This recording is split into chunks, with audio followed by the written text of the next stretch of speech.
Allahu Akbar, Allahu Akbar, Allahu Akbar, Allahu Akbar. Tak terasa. Assalamualaikum warahmatullahi wabarakatuh.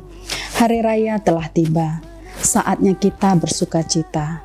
Tidak lupa untuk berbagi sesama, karena Hari Raya Idul Adha bukan sahaja untuk semangat berkorban, tetapi sebuah harapan akan ampunan.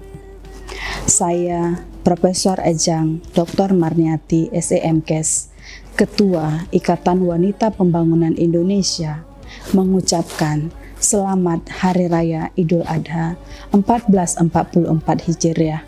Minal aizin wal faizin, mohon maaf lahir dan batin. Assalamualaikum warahmatullahi wabarakatuh.